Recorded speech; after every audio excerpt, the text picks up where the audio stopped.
दिनांक 11/9/2025 को प्री राष्ट्रीय लोकदल के तहत सहायक अभियंता कार्यालय सैपऊ और दिनांक 13/9/2025 को कोर्ट परिसर सैपऊ में राष्ट्रीय लोक अदालत का आयोजन माननीय न्यायाधीश रेणु गोयल की अध्यक्षता में किया जाएगा, जिसमें सभी प्रकार के विवादित डीसी और पीडीसी कनेक्शन और पुरानी पेंडिंग वीसीआर वाले विद्युत कनेक्शन की बकाया राशि को एक मुश्त जमा कराकर छूट प्राप्त कर सकते हैं एवं साथ ही नियमित बिल जमा कराने वाले उपभोक्ता भी अपनी त्रुटिपूर्ण बिल सही कराकर ब्याज और पेनल्टी के फायदे ले सकते हैं। दिनांक 13/9/2025 तक बिल जमा नहीं होने वाले बकाया उपभोक्ताओं से CDR एक्ट के तहत कार्रवाई करके संपत्ति कुर्क करके वसूली की जाएगी। साथ ही बकाया राशि को अन्य दूसरे चालू खाते में डेबिट कर उस कनेक्शन को काटकर वसूली की जाएगी एवं नियमित बकाया वाले उपभोक्ताओं के कनेक्शन काटने की कार्यवाही की जाएगी। वर्तमान में सहायक अभियंता सैपऊ कार्यालय के अधीनस्थ करीबन 5,000 रुपए से अधिक बकाया वाले 5600 लोगों पर पीडीसी और वीसीआर पर करीबन 19 करोड़ की बकाया राशि है, जिनको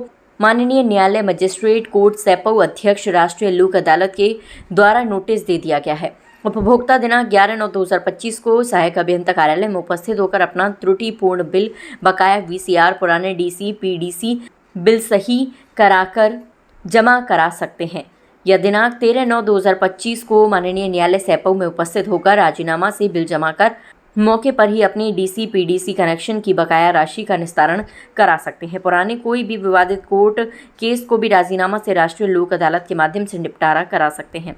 सैपऊ से जीतू दिवाकर की रिपोर्ट। दिनांक 13/9/2025 को राष्ट्रीय लोक अदालत का आयोजन किया जा रहा है, जिसके तहत दिनांक 11/9/2025 को सहायक अभियंता कार्यालय सैपऊ में एक प्री राष्ट्रीय लोक अदालत कैंप का आयोजन किया जाएगा, जिसमें उपभोक्ता जिनके कनेक्शन कटे हुए हैं, डीसी है, पीडीसी है, उनके बिलों को सुधार कर रियायत दी जाएगी और साथ ही नियमित उपभोक्ता जिनके बिल में त्रुटि है उनको भी सुधार कर बिल सही किए जाएंगे। उपभोक्ता अपना बिल 11/9/2025 को सहायक अभियंता कार्यालय सैपऊ में आकर जमा करा सकते हैं। अगर कोई उपभोक्ता रह जाता है तो वो श्रीमान न्यायाधीश कोर्ट सैपऊ में दिनांक 13/9/2025 को राजीनामा के तहत आकर अपना बिल जमा करवा सकता है।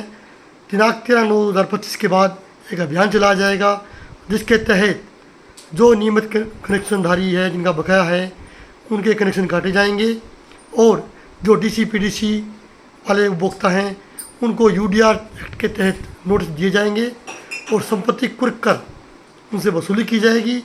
अन्यथा उनके जो चालू अन्य कनेक्शन हैं उनके द्वारा उनकी वसूली की जाएगी। इसलिए सभी उपभोक्ताओं से अपील है कि ज़्यादा से ज़्यादा उपभोक्ता अपने बकाया बिल जमा कराएं और राष्ट्रीय लोक अदालत में राजीनामा और निपटारा से अपने बिलों का निस्तारण करें। ये बहुत अच्छी योजना है, उसका फ़ायदा लें। धन्यवाद। जय हिंद, जय भारत।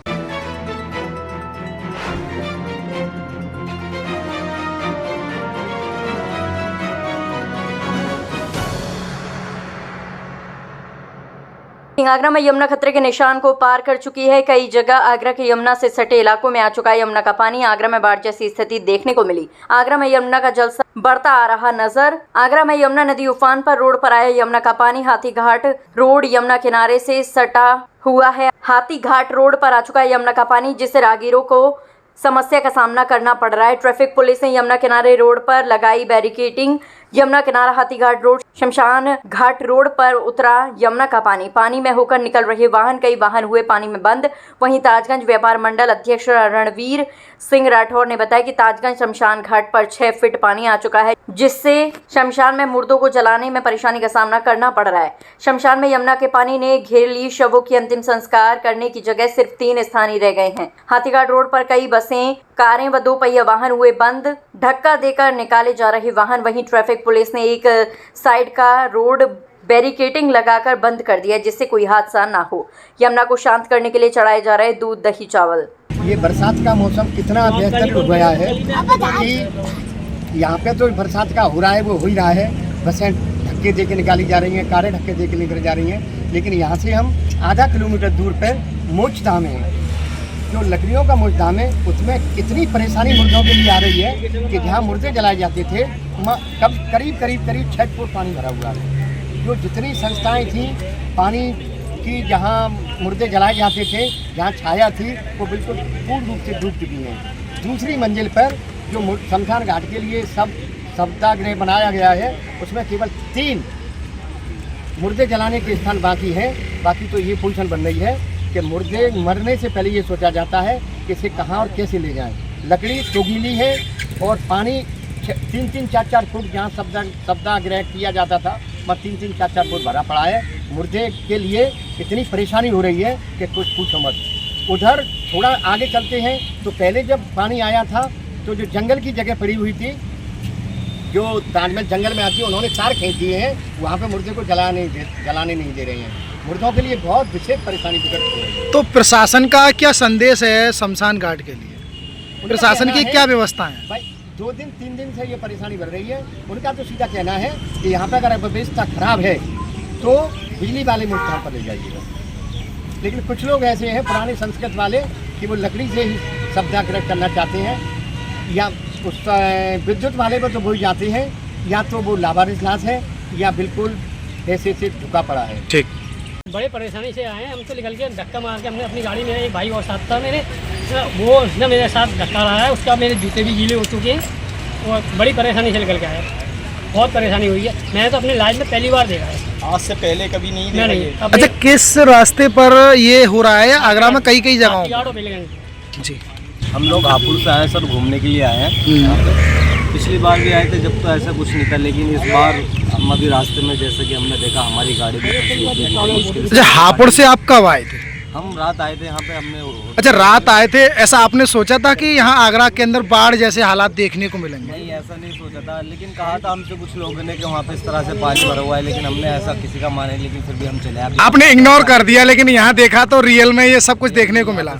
आप लोग कितने लोग आए? हम 4 लोग हैं, ये जो है मेरे साथ में 2 दोस्त और हैं। अच्छा।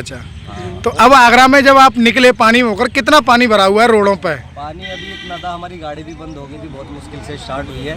अभी लाके इधर गाड़ी को भी रेस्ट दे रहे हैं और हम लोग भी रेस्ट कर रहे हैं, पीछे बहुत पानी था। जब आप पानी वाले रास्ते से निकल के आए तो ट्रैफिक पुलिस आपको मिली या आपको मना किया था? क्या संदेश दिया पुलिस ने? उन्होंने मना भी किया था कि आगे मत जाओ, आगे पानी है, लेकिन हम फिर भी निकल के आगे, अभी हमने गाड़ी यहाँ पे पार्क की हुई है। आप घूमने के चक्कर में चले आए, कि पानी में थोड़ा सा देख लें, काफी समय से देखा नहीं है। अब कैसा लग रहा है आपको और कहाँ तक जाएंगे? ताजमहल घूमे आप? ताजमहल यहाँ से आपसे दूरी से लगभग 1 किलोमीटर की है, लेकिन आप जा सकते हैं? इस तरीके से पानी भरा हुआ है।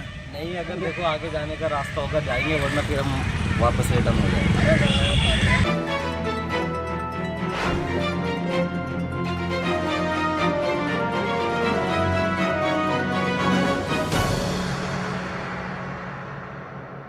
फिरोजाबाद में थाना एका पुलिस ने ऑनलाइन सेक्स रैकेट का भंडाफोड़ किया है। पुलिस ने 2 अंतर्राज्यीय आरोपियों को गिरफ्तार किया। आरोपियों के पास से 6 डेबिट कार्ड, 1 क्रेडिट कार्ड, 2 आधार कार्ड, 2 पैन कार्ड और 6 एंड्रॉयड मोबाइल मिले हैं। इसके अलावा अवैध हथियार, कारतूस और रैकेट चलाने में इस्तेमाल की जाने वाली स्विफ्ट कार भी बरामद की गई। वरिष्ठ पुलिस अधीक्षक के निर्देश पर चल रहे अभियान में ये कार्रवाई की गई। मुखबिर की सूचना पर पुलिस ने नगला धारू नहर पटरी से 2 आरोपियों को पकड़ा। आरोपियों की पहचान ग्राम सिंहपुर उडेसर निवासी गुलशन और रोहित कुमार के रूप में हुई है। जांच में पता चला कि आरोपी गूगल प्लेटफॉर्म पर सेक्स वेबसाइट के जरिए ग्राहकों से संपर्क करते थे। वह ग्राहकों को महिलाओं और लड़कियों की फोटो भेजते थे। एडवांस पेमेंट लेने के बाद स्विफ्ट कार से लड़कियों को ग्राहक के बताए स्थान पर पहुंचाते थे। ये गिरोह लंबे समय से कई राज्यों और जनपद में सक्रिय था। पुलिस ने आरोपियों के खिलाफ मुकदमा दर्ज किया है। पुलिस इस नेटवर्क से जुड़े अन्य लोगों की तलाश कर रही है।